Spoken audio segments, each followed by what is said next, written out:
À la une de ce 20h, pour mieux lutter contre l'insécurité alimentaire, la malnutrition et les effets du changement climatique, le gouvernement, la FAO, l'EPAM et l'UNICEF fédèrent leurs efforts. Ils viennent de mettre en place un projet de résilience d'un montant de plus de 12 milliards de francs CFA. Ségou, Sigasso et Bougouni sont les régions concernées par le dit projet. L'actualité, c'est aussi le lancement de la phase 2 de l'opération Permis de conduire, une initiative du ministère en charge de l'emploi en partenariat avec l'UNFPI, une manière d'appuyer le gouvernement dans la lutte contre le terrorisme et l'extrémisme violent en créant des opportunités d'emploi pour les jeunes.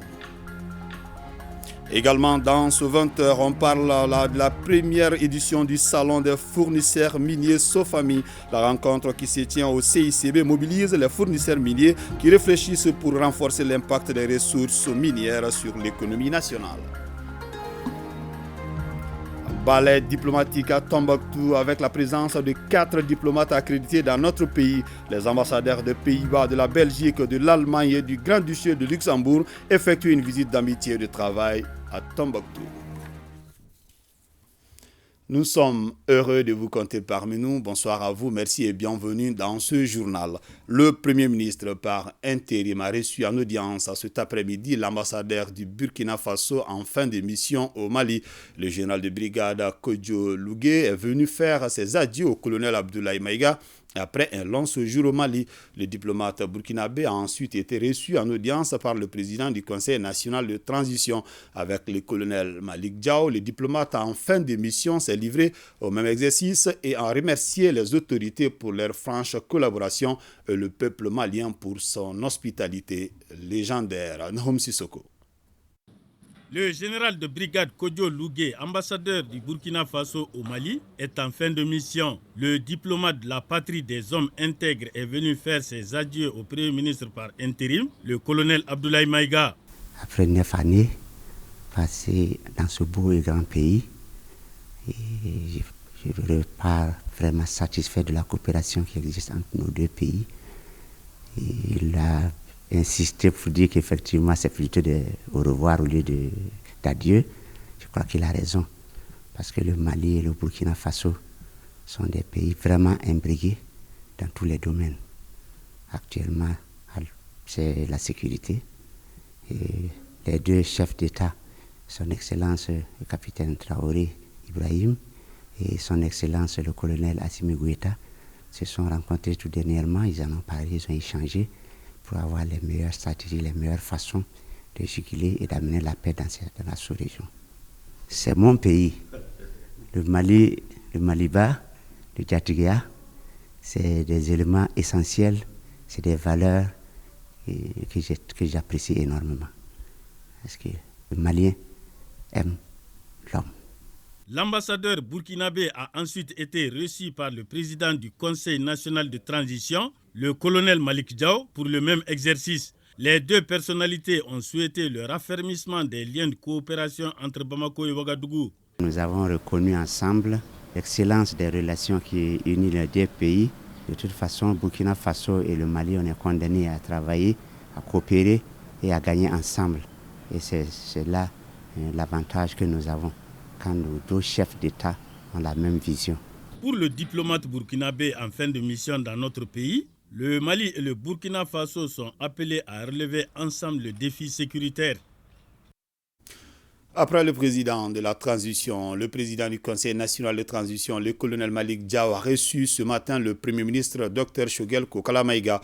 Le chef du gouvernement était venu remercier le président du CNT pour son appui lors de sa retraite sanitaire et bien sûr de lui remercier également de tout ce qui a été fait pour le bon déroulement de la transition. Nous écoutons le Dr Choguel Kokala Maïga à sa sortie d'audience au micro de Mamadi Koné. Après le président de la transition, chef de l'État, l'une des grandes institutions de la transition, c'est le Conseil national de transition, sans lequel nous n'aurions pas pu réussir ce que nous avons fait. Et l'intérimaire a bien indiqué qu'il suit à la lettre ce que le CNT avait donné au Premier ministre comme orientation, à partir des indications du chef de l'État. Il est donc important pour nous de venir le voir nous présenter à lui que nous sommes en bonne santé, prêts à reprendre du service. Comme on dit, le soldat deuxième classe est prêt au garde-à-vous pour reprendre le service. Et je lui ai dit que leur équipe, qui m'a rendu tous les honneurs, est une équipe prodige. J'allais dire, le président de la transition et ses accompagnateurs civils et militaires sont des véritables enfants prodiges. Et c'est ce que les jeunes militaires ont montré. Il était donc utile pour moi, après le président, de venir le saluer et en attendant de rencontrer le Premier ministre par intérim. Ils ont vraiment tenu bien la maison et ont fait tout ce qui est humainement possible pour me préserver et me mettre dans les conditions où vous me voyez aujourd'hui. J'étais donc venu lui signifier cette reconnaissance à travers lui à tous les membres du Conseil national de la transition.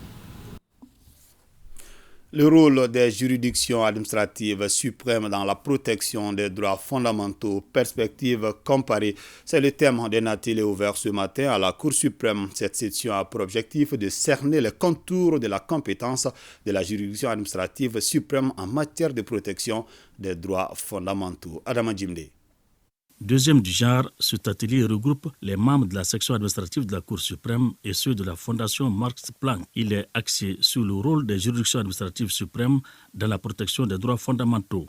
Perspective comparée. Il sera question au cours de cette session des aspects pratiques de la collaboration entre les cours suprêmes et les cours constitutionnels dans le cas des recours individuels indirects.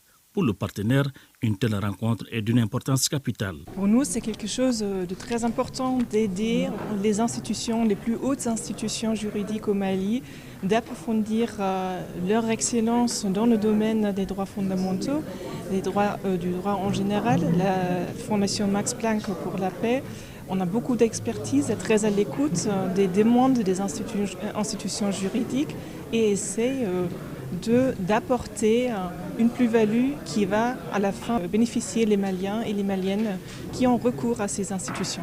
Les participants auront droit à des communications telles que les cours suprêmes et les cours constitutionnels entre complémentarité et concurrence en matière de protection des droits fondamentaux. Le présent atelier vise à faire insérer dans notre arsenal juridique le mécanisme permettant à la section administrative de faire censurer les lois institutionnelle en vue d'assurer une meilleure protection des droits fondamentaux. À terme, la Cour suprême et la Fondation veulent mieux cerner les contours de la compétence des recours administratifs suprêmes s'agissant des droits fondamentaux vis-à-vis du juge constitutionnel. Le président du Conseil économique, social et culturel a reçu ce matin le nouveau président du Conseil d'administration de la Banque internationale pour le commerce et l'industrie. Niamey Traoré, accompagné par le directeur général de la BICIM, est venu prendre contact avec Yacouba Katile. Il a été également question des voies et moyens de booster les activités de la BICIM qui a pour ambition d'étendre son réseau à travers le monde. Le président du Conseil économique, social culturel a promis de soutenir l'institution bancaire.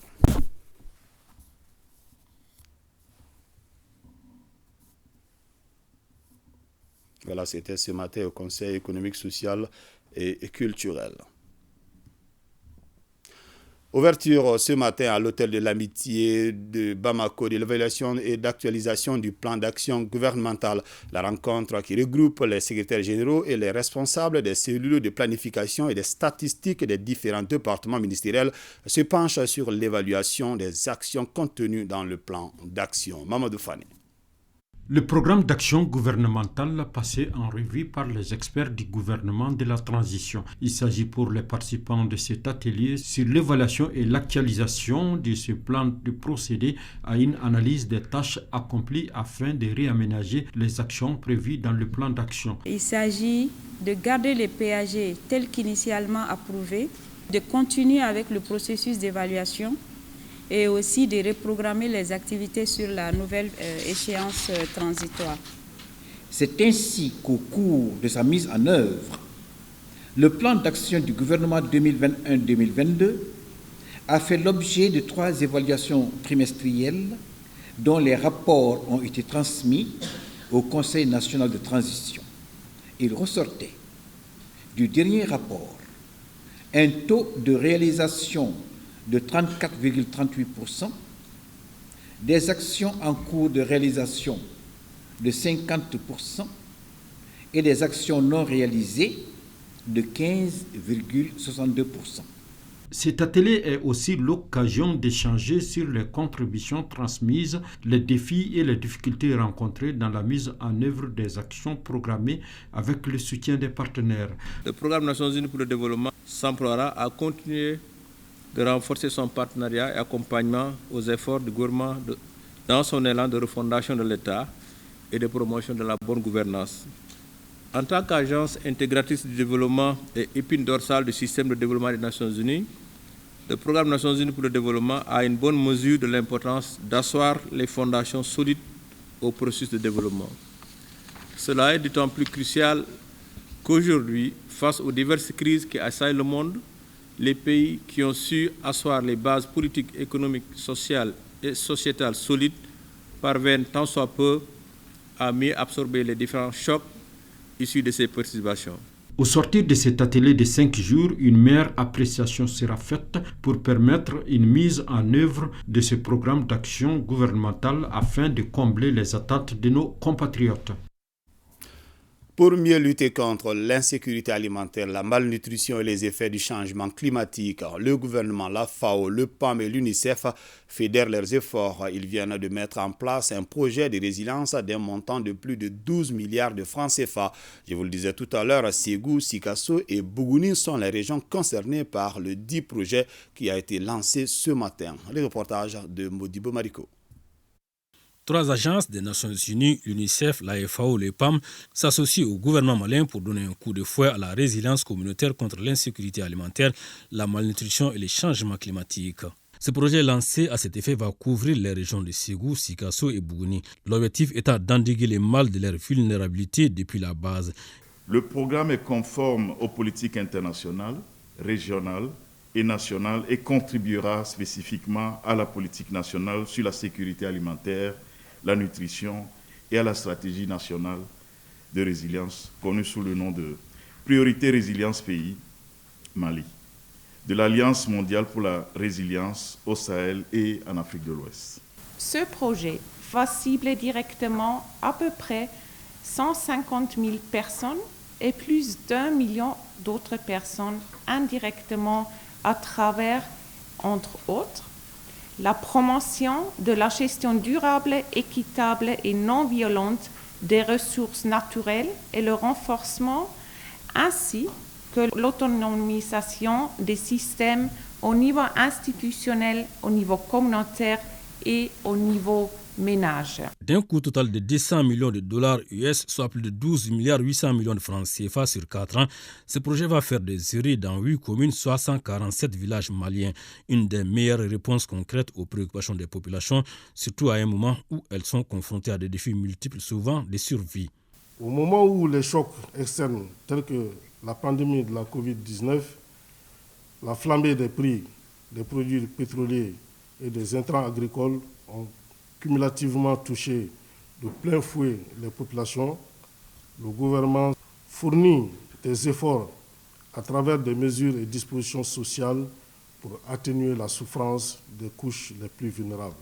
Ce projet va permettre de renforcer durablement les acquis des efforts du gouvernement du Mali en mettant l'accent sur les capacités de résilience des populations et des systèmes face à ces chocs. Ce lancement national intervient quelques mois seulement après un exercice similaire local, un exercice au cours duquel les populations à la base ont exprimé tout l'espoir dans ces projets et du coup donné leur engagement à l'accompagner durant ces 4 années. Les fournisseurs miniers se mobilisent pour renforcer l'impact des ressources sur l'économie nationale. Cette ambition vient d'aboutir à l'initiative du Salon des fournisseurs miniers SAFOMI. La première édition a été lancée ce lundi et va s'étendre sur 3 jours. L'événement est organisé par Baobab Intelligence et Développement et ses partenaires dans le but d'accroître l'approvisionnement local des mines. Salut Matandao. Augmenter l'approvisionnement local des mines, c'est le thème de cette première édition du Salon des fournisseurs miniers SAFOMI. L'événement veut donner plus de chances aux entreprises nationales évoluant aux côtés des industries extractives, d'être plus dynamiques sur le marché, de créer plus d'emplois et booster l'économie nationale. Notre effort citoyen consiste à renforcer les efforts du ministère des Mines, de l'Énergie et de l'Eau en contribuant à la mise en œuvre du décret d'application de 2020 du Code minier. Il faut le dire, ce décret change la donne et offre des perspectives d'évolution significatives. Donc, c'est du ressort des entreprises locales d'en saisir les bénéfices. Le PGCM s'est associé à Baobab Intelligence, appuyé naturellement par d'autres partenaires pour réaliser ce salon qui nous paraît comme une nécessité, sinon une exigence de l'heure. Et si nous voulons réellement rendre notre secteur minier plus inclusif en termes d'opportunités d'affaires et sources de revenus. Cette rencontre d'échange entre décideurs, entreprises minières et fournisseurs est censée former une chaîne vers le développement des zones minières et du pays tout entier. Nous avons l'intime conviction que ce n'est qu'à travers le développement des entreprises locales que le secteur minier pourra être plus inclusif et contribuer aux deux objectifs majeurs de la Banque mondiale que sont la réduction de la pauvreté et la promotion de la prospérité partagée. Il est bien vrai que le secteur minier apporte une valeur considérable au budget national, mais nous pensons qu'une réorganisation de la filière permettra de créer encore plus de richesses à travers l'insertion des entreprises, des PME, PMI locales dans ce secteur. Le ministère des Mines, de l'Énergie et de l'Eau se réjouit de toute initiative qui contribue à développer le secteur minier.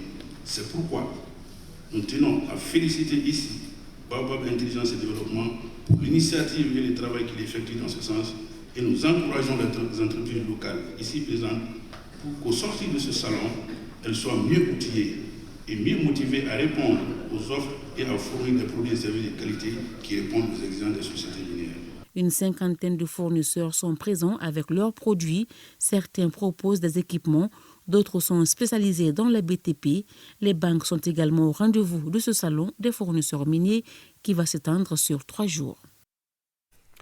À présent, ce communiqué dans le cadre des travaux entrepris pour l'amélioration de la délivrance et du suivi des titres miniers pour mieux servir les acteurs du secteur minier, le ministre des Mines, de l'Énergie et de l'Eau informe la population et particulièrement les acteurs et opérateurs du secteur minier que l'attribution des titres miniers est suspendue sur toute l'étendue du territoire national à compter du lundi 28 novembre 2022.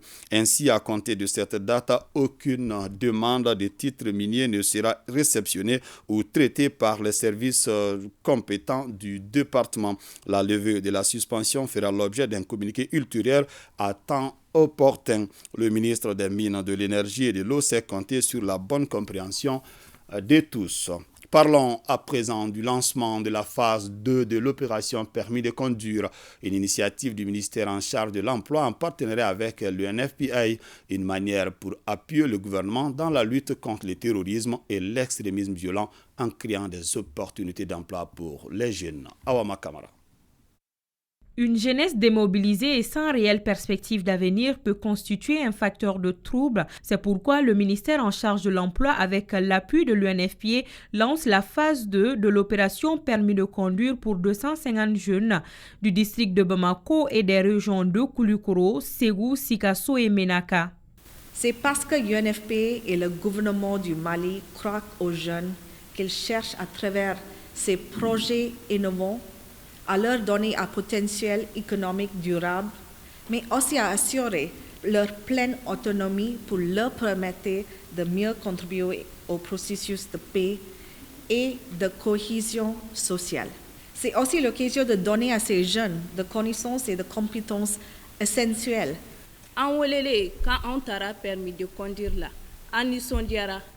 C'est une bonne initiative. Quand on nous a fait appel, nous étions contents. Nous avons des diplômes, mais pas de boulot.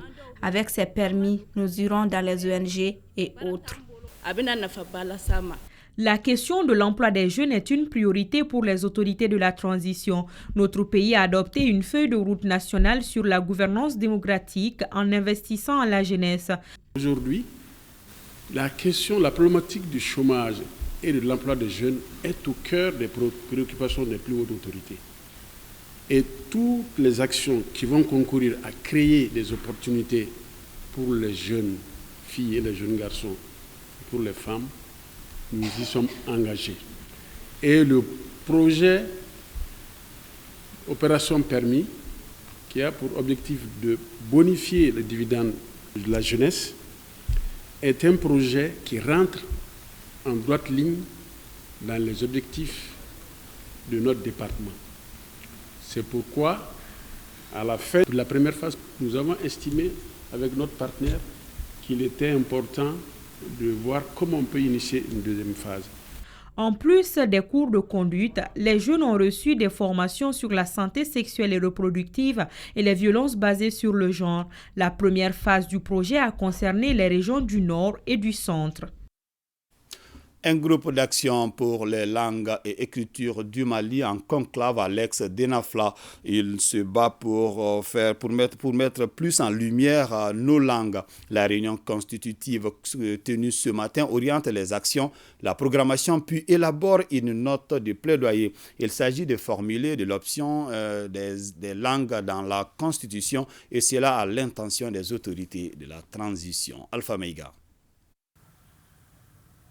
La langue est l'organe de la parole et de la mémoire. C'est une matière vivante de l'être humain et du patrimoine.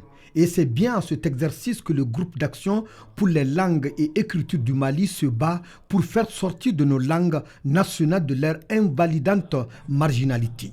Nous sommes dans un schéma où on nous a imposé une vision du monde. Nous sommes nous-mêmes, d'autant que nous venons de grands empires, de grands royaumes. Nous avons une dignité qui s'exprime dans nos langues. Le groupe qui tient sa réunion constitutive a entrepris plusieurs actions pour la promotion et la revalorisation de nos langues, tout en tenant compte du nouveau contexte de la technologie numérique. Comme tous les pays qui se respectent, nous devons faire en sorte que les langues parlées par nos majorités de population soient les langues officielles de travail. Deuxièmement, c'est pour créer les conditions pour que l'accès à l'officialisation au niveau de chacune de nos langues nationales soit une réalité à terme. Mais il faut commencer aujourd'hui. Troisièmement, c'est pour faire en sorte que ce qui constitue en réalité le levier du développement, c'est-à-dire l'éducation, le système éducatif puisse être irrigué par la mise en route de l'apprentissage dans nos langues et de nos langues, de la crèche jusqu'à l'université. Le groupe est une initiative de veille citoyenne, une vocation qui fait appel aux doctes et professionnels de langue, des écritures et de divers modes d'expression. Il s'agit de mettre en mouvement celles et ceux qui depuis des années travaillent à faire en sorte que nos langues soient réhabilitées et que nos langues puissent être utilisées dans tous les domaines de la vie publique. Plus de 50 ans de travail des chercheurs, des militants des langues nationales, des alphabétiseurs, des acquis pour notre peuple qu'il est indispensable de, finaliser. La réunion constitutive va donc orienter l'action et la programmation des activités. Ensuite, élaborer une note de plaidoyer à l'intention des autorités de la transition avant de suggérer une formulation de l'option des langues dans la constitution malienne. Direction Tombouctou, où séjournent 4 diplomates accrédités dans notre pays. Il s'agit des ambassadeurs de la Belgique, des Pays-Bas, de l'Allemagne et du Grand-Duché de Luxembourg. Ces amis du Mali sont dans la cité des 333 Saints pour une visite de travail. Najim Babassi et Maouloud Tandina. C'est une foule nombreuse constituée de l'ensemble des forces vives de la ville de Tombouctou qui est sortie pour accueillir 4 ambassadeurs. Il s'agit de celui de la République fédérale d'Allemagne, des Pays-Bas, de la Belgique et la chargée d'affaires, ambassadeur par intérim du Grand-Duché de Luxembourg au Mali. Après avoir apprécié l'accueil, chacun des missionnaires a exprimé l'objet de cette visite de travail qui consistera pour ses hôtes à faire le point des projets et programmes de leurs pays respectifs intervenant dans la région de Tombouctou. Ici à Tombouctou, l'UXDEF a fait un travail très important avec des fonds de l'Union européenne à travers RELEC 1 et 2 et ADEL. Le projet prend fin le 30 novembre, donc c'est dans 2 jours. Ce sont 4 pays au centre de l'Europe, au centre aussi de la construction Europe, et 4 pays qui quand même partagent une vision pour un Mali développé, accompagné et en partenariat avec des amis. Et donc nous, on vient ici en tant qu'amis. Une visite couplée à une audience chez le gouverneur, très appréciée par les composants de la société civile. Chacun, en ce qui le concerne, a exprimé le vœu que la coopération perdure avant d'égrener de doléances, parmi lesquelles l'extension, la réhabilitation et l'équipement en motoculture des digues, notamment celle d'Amadia. Tombouctou détient des périmètres qui peuvent suffire le reste des régions du Mali. Et on a de sérieux problèmes. Je suis sur un périmètre de 620 hectares. Quand j'ajoute les autres périmètres, ça fait plus de 4000 et quelques hectares. Je n'ai même pas un seul motoculteur. Des témoignages n'ont pas manqué quant au succès des projets mis en œuvre dans des domaines comme la santé et les activités génératrices de revenus au profit des femmes. La mise en œuvre des projets tels que PROSA, de la GIZ, l'UXDEV, le programme de gouvernance locale REDEVAB a contribué après les événements de 2012 au relèvement de la région à travers l'appui aux producteurs, à la reprise des activités économiques, à la consolidation de la paix et de la cohésion sociale. À la fin de l'audience, chacun des ambassadeurs a reçu des mains du gouverneur des souvenirs de Tombouctou en signe de la bonne collaboration.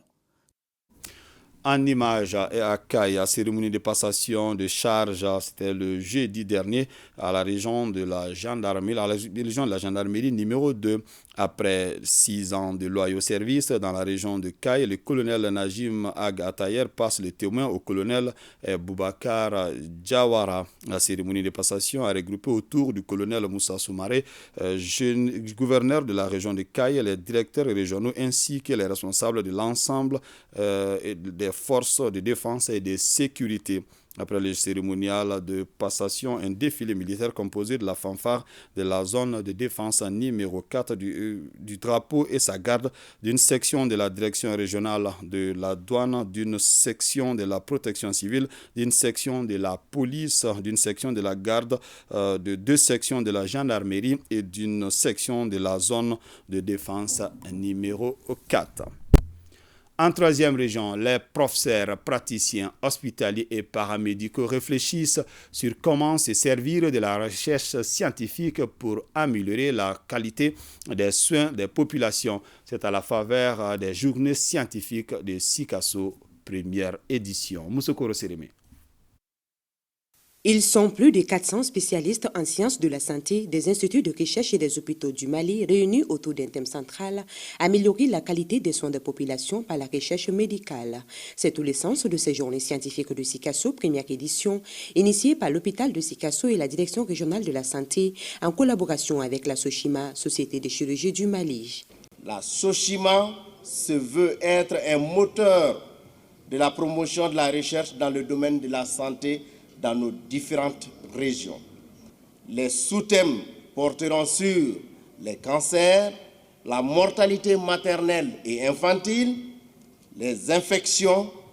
Ces différentes problématiques constituent un enjeu majeur en chirurgie. La recherche scientifique est un processus, une démarche rationnelle qui permet d'examiner les phénomènes, des problèmes à résoudre et d'obtenir des réponses précises à partir de l'investigation.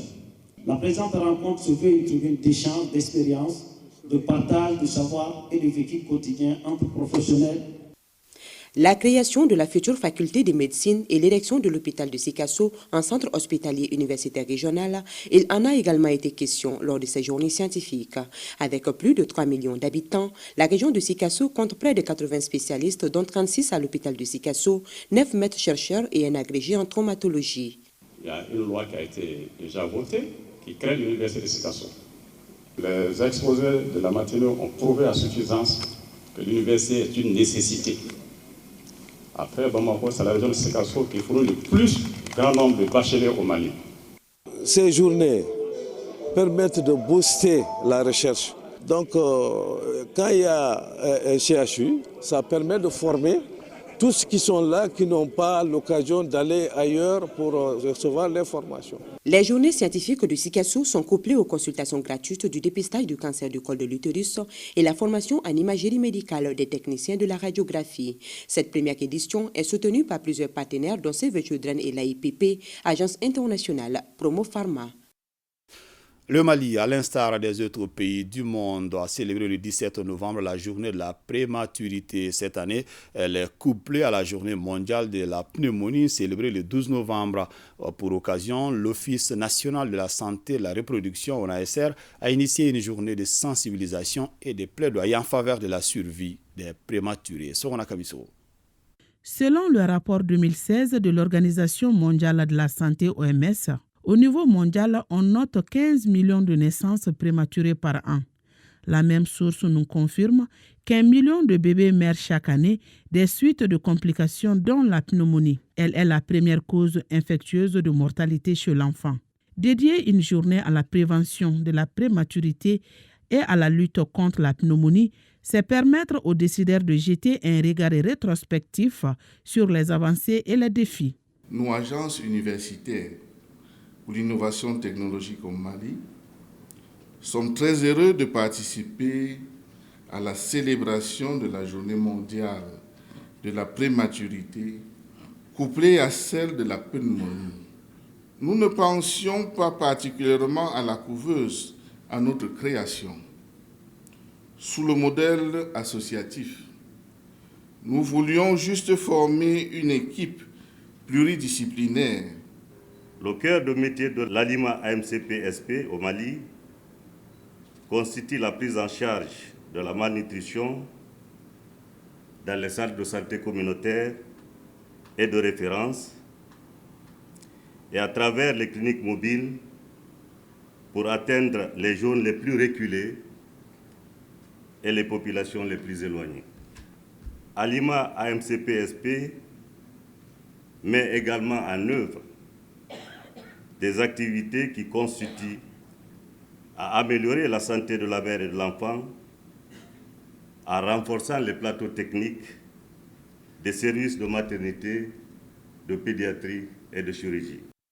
Cette double commémoration a pour thème optimiser les interventions en faveur des enfants prématurés et mettre fin à la pneumonie. Chaque souffle compte. 66,49% des accouchements ont été faits au centre de santé par du personnel qualifié en 2020. Le petit poids à la naissance représente 5,79% des naissances vivantes, parmi lesquelles ces enfants, 48,39% ont bénéficié des soins mères kangourous. Ainsi, selon l'annuaire statistique SLIS 2020, les infections respiratoires aiguës IRA-BAS ont constitué la première cause de consultation chez les enfants de 0 à 11 mois, suivi du paludisme simple.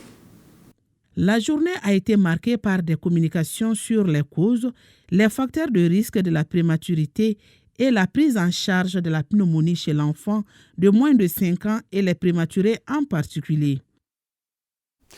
Ce communiqué, le ministre de la Sécurité et de la Protection civile informe l'opinion nationale et internationale le 27 novembre 2022 vers 17h30. Une unité spéciale des forces de sécurité est intervenue pour libérer des otages et appréhender les membres d'un groupe de criminels et de narcotrafiquants qui les détenaient à Missabougou, non loin de l'hôpital du Mali. Cette opération menée sur la base de renseignements minutieusement exploités a permis de libérer 10 otages, dont 3 femmes et 6 enfants, et arrêter 4 criminels, dont un franco-sénégalais, 2 Français et 1 franco-malien.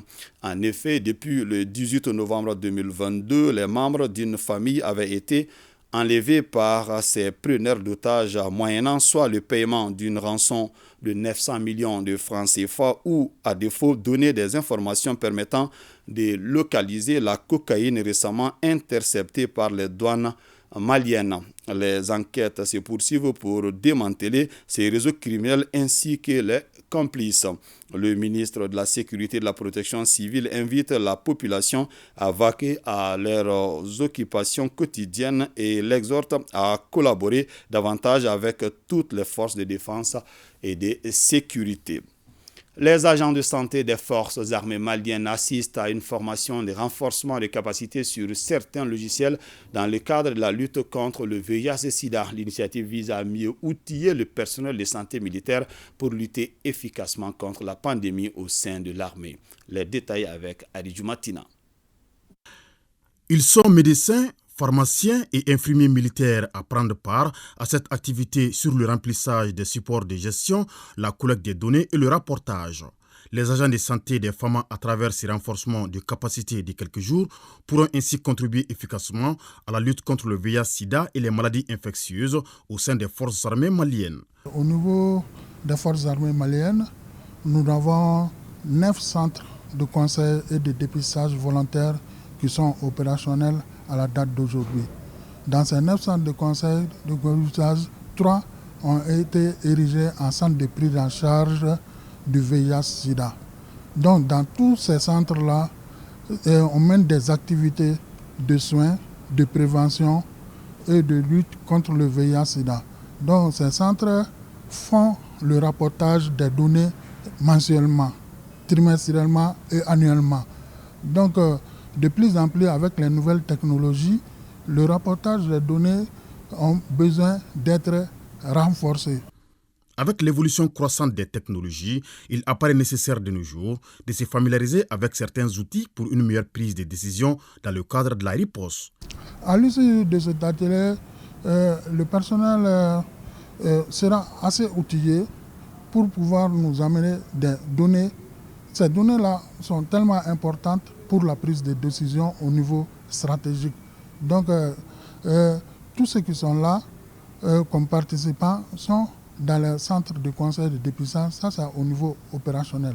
Donc, ils vont rapporter des données qui vont être remontées à notre niveau, nous qui sommes au niveau stratégique, pour une meilleure prise de décision face à la lutte contre le VIH-Sida.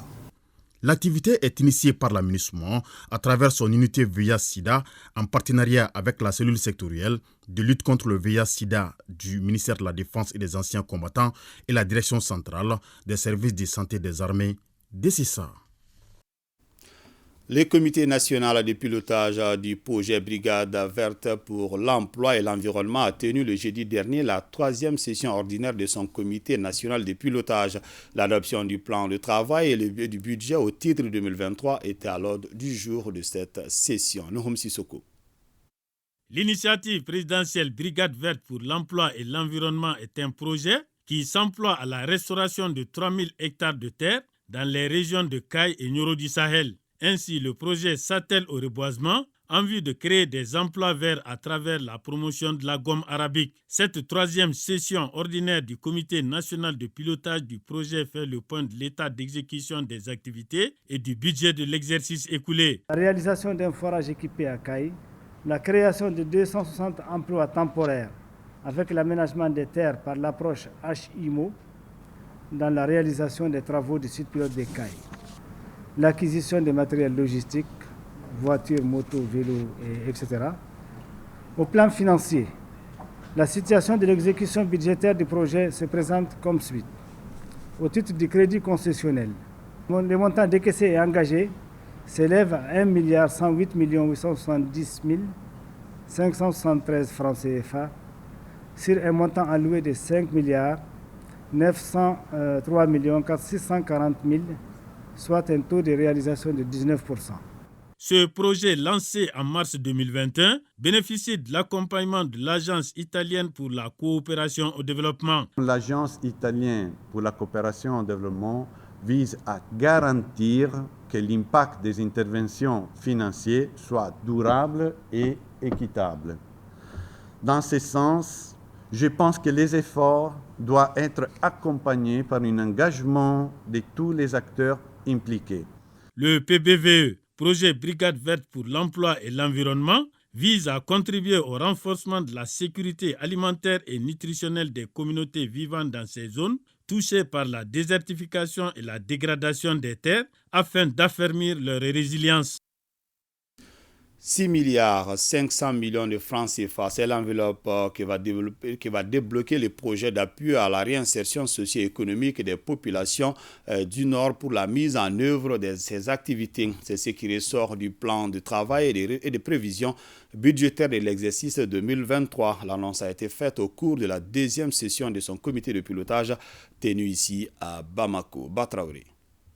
Le projet d'appui au développement de l'élevage au Mali, PADEL-M, et le PRAPS 2, projet régional d'appui au pastoralisme au Sahel, ont en commun la promotion de l'élevage au Mali. Après avoir évolué en 2022 dans un contexte difficile suite à la crise sanitaire, les deux programmes entendent se relancer en 2023 à travers plusieurs activités. Dans le cadre de ces deux projets, nous allons quand même poursuivre avec l'appui à l'éradication de la peste des petits ruminants, mais aussi au contrôle de plusieurs maladies animales prioritaires, que ce soit la péripneumonie contagieuse bovine, que ce soit la fièvre afteuse, que ce soit la maladie de Newcastle au niveau de la volaille. Nous allons appuyer des activités d'amélioration génétique avec l'acquisition des semences, des synchronisants. Nous allons poursuivre avec le transfert des technologies à travers la mise en place des plateformes et l'animation de ces plateformes-là. Et nous allons poursuivre avec le renforcement des capacités non seulement des producteurs mais aussi des services techniques. Pour l'exécution correcte de ce plan de travail pour l'année 2023, les deux projets disposent d'un budget à hauteur de souhait. Pour l'année 2023, les budgets prévisionnels du PADEL-M et du PRAPS 2 sont arrêtés respectivement à la somme de 12,2 milliards et 10,7 milliards destinés majoritairement au financement des activités de soutien à l'investissement privé, des études techniques pour la réalisation des infrastructures et d'équipements d'élevage et à l'appui à la campagne nationale de vaccination contre les maladies prioritaires. Le projet régional pour le pastoralisme au Sahel a démarré en 2022 pour 6 années d'exécution. Quant au projet d'appui au développement de l'élevage au Mali, il est à mi-parcours et devrait prendre fin en 2024.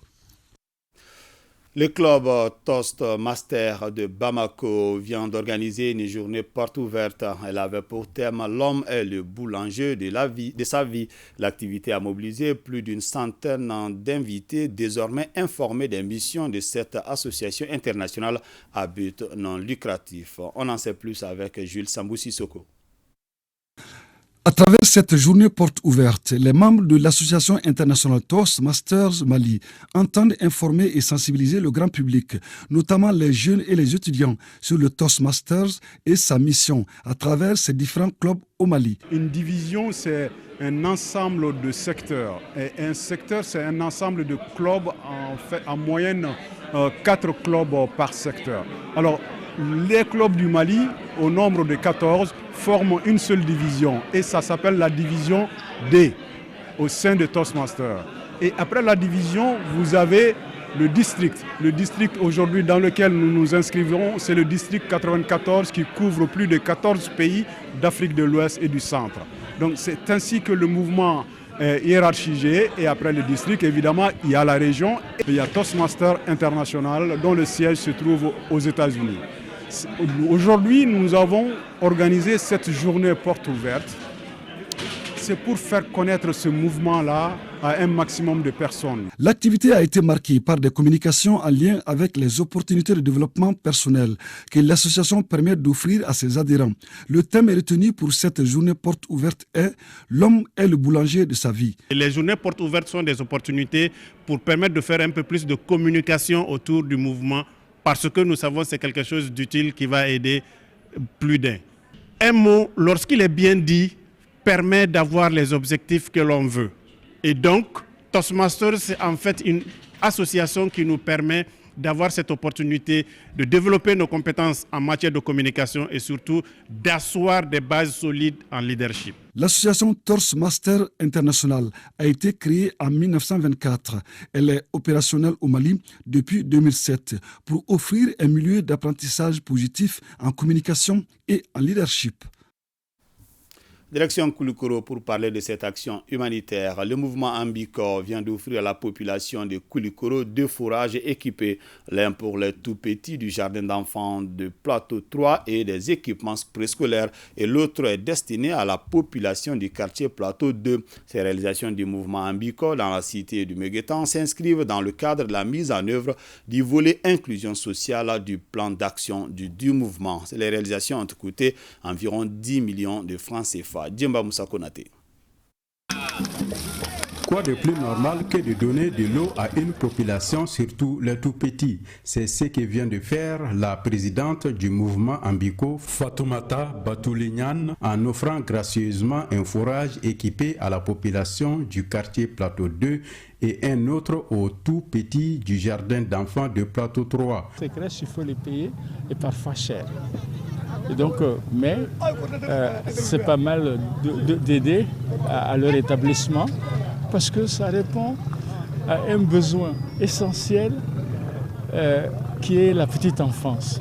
Ce geste du mouvement Ambiko vient combler un besoin en eau et en équipement qui était perceptible au jardin d'enfants de Plateau 3 depuis son inauguration il y a 1 an de cela. Une initiative saluée à sa juste valeur par les bénéficiaires. Je suis très contente de la donation du château d'eau, de 180 petites chaises et de 45 tablettes pour enfants, car ce besoin était pressant. On les remercie infiniment d'avoir pensé à ces enfants. Parce que depuis la création de ce jardin d'enfants manquait d'équipement. Donc aussi, il y a une association de jeunes qui a pensé vraiment à l'équiper. Nous ne pouvons que les féliciter.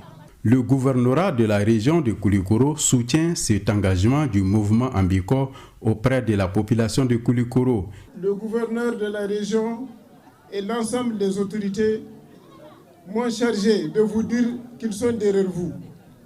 Nous demandons à la directrice du jardin d'enfants et aux monitrices d'en faire très bon usage du matériel acquis.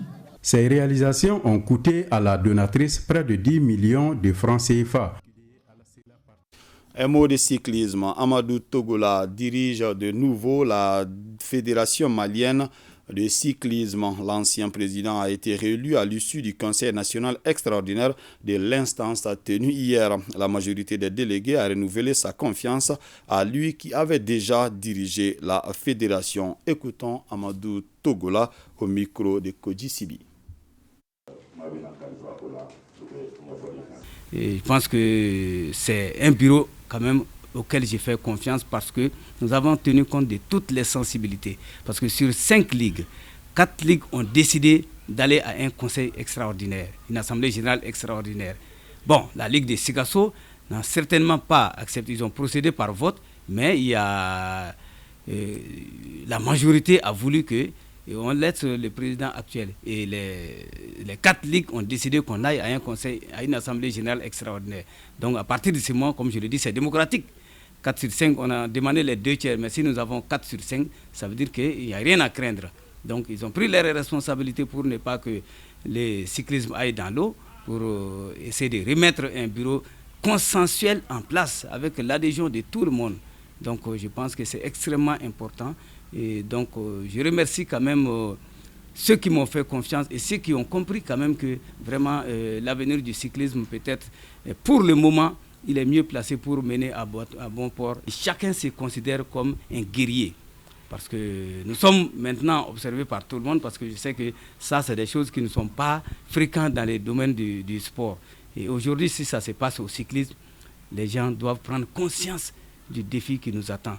Et donc, même les ligues qui ont demandé ces conseils doivent se dire que désormais, il n'y a pas permis de dormir sur les lauriers. Donc, il faut qu'ils se lèvent, qu'ils se battent au niveau de leur ligue, que chacun se batte pour que tout le monde, les jours à venir, on se dise que vraiment, il y a eu changement et voici les raisons du changement. Cette annonce à suivre ce soir dans nos programmes en langue bambara, un magazine sur les réalisations du projet de renforcement des capacités productives et commerciales de la filière gomme arabique au Mali, un projet piloté par l'unité de mise en œuvre du cadre intégré IMOSI sous l'égide du ministère de l'Industrie et du commerce. C'est donc la fin de cette édition. Merci de l'avoir suivi. Que le bon Dieu nous protège.